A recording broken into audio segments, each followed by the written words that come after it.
been able to go back to the gym because I've just been tired and tired and tired.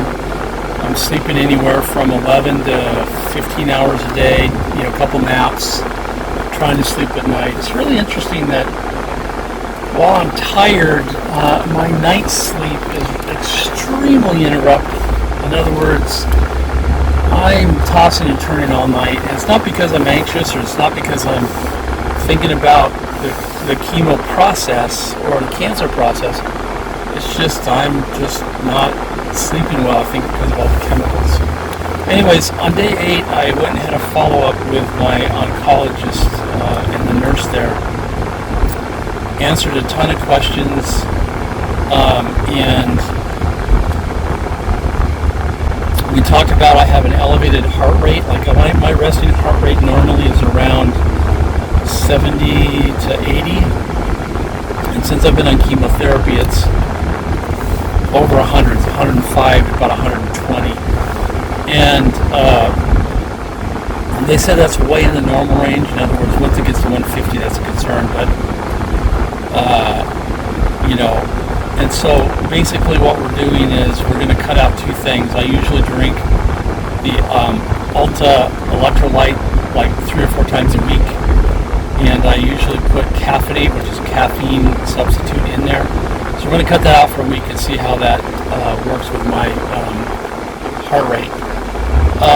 The other thing that's been really interesting is that they did in fact tell me that my blood sugar would rise because of the prednisone that I'm on and the other hormones, and that has been the fact. Last week, boy, my blood sugar just skyrocketed from what I usually average from 140 to 170. It went up to 250 to 300, and usually things that I would eat, like I usually make a fruit smoothie at night occasionally, bananas, blueberries, yogurt, goat milk, and I usually drink that, and it usually hits 180, 200.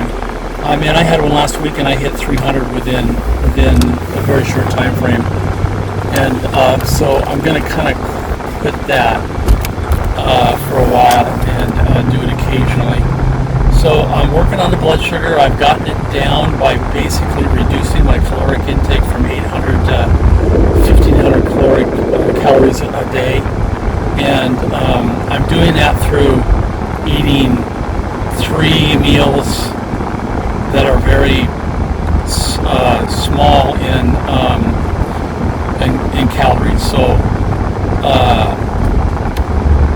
one of my favorites, and I find this also very interesting in the food thing, is I usually eat 4 eggs for breakfast.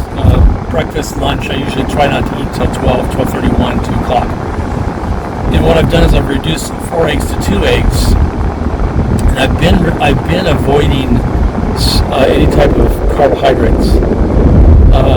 But because of the nausea, I've been eating saltine crackers and sourdough bread. So I'm now changing my regimen to 1 slice of sourdough bread with butter on it and 2 eggs and a little bit of salsa with tomato sauce in the salsa, right? Tomatoes. And my blood sugar isn't rising that much, maybe 20 or 30 points. And so this morning I woke up to my blood sugar, and it was 109, which is very good for me as a diabetic. And yesterday I think I averaged 145 for the day, and that's because my wife is cooking vegetarian for me, making some wonderful vegetable medleys. It was very, very good. So but I'm eating less portions. Like I'm not eating in the quantity I used to, and so I find that very fascinating with the blood sugar. So we talked about my heart rate, talked about the blood sugar. One thing I found out today is that cancer cells never go away, they go dormant. So when I become a cancer survivor, it's not that the cancer's gone, it's that the cancer's gone dormant. So that's a fascinating piece of information that I had. But anyways, really interesting. My sleepiness, like I said, I've been sleeping a lot. I'm trying to take care of myself. When I feel tired, take a nap. She encouraged me to get up and be active. So what I've been finding is that I usually get really nauseous after I eat dinner, and so that's usually when I would go to the gym, is about an hour after dinner. And so what I'm going to do is I'm now going to change my regimen to mid-afternoon is when I feel the best. I'm between 1:30 and 4 o'clock. I feel pretty good. So right now it's 5 after 4. I'm heading to Fitness 19 to go do my treadmill regimen. And she also asked me not to exert, but to just exercise. So because she doesn't want me to relapse in a way that they have to take care of me. So that's kind of my report on the on my return report with the oncologist and the nurse. I had another phone call which I was very pleased about. My radiologist, or one of my radiologists, I have two, called me. Actually called the home. My wife answered 2 days ago and said, "Hey, you canceled your appointment with us. What's going on?" She said, "Well, look, he's going through chemotherapy. You're not going to have radiation anymore." Blah blah blah blah. And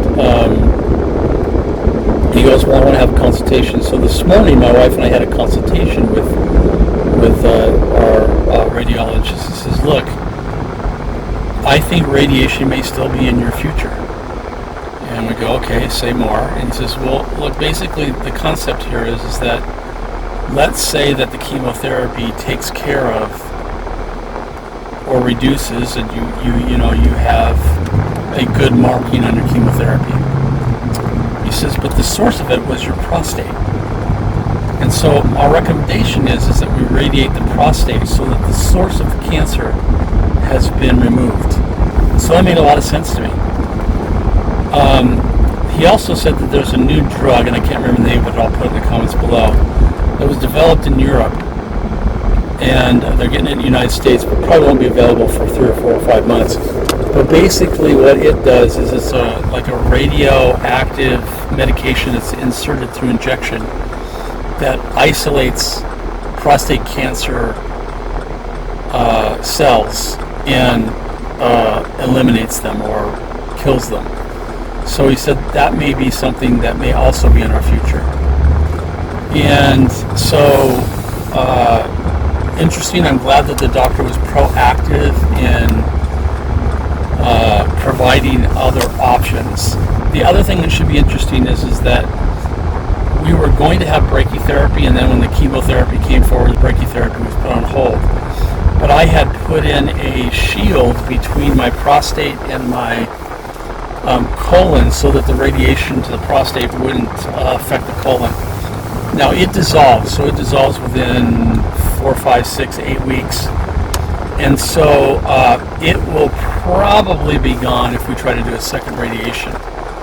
And so I asked, will we do that again? He says, well, that may be up for discussion when we get to that point. So I may go in and put another shield in. Anyways, just wanted to bring you up to date on day 8 of my cancer chemotherapy journey. Thanks, bye.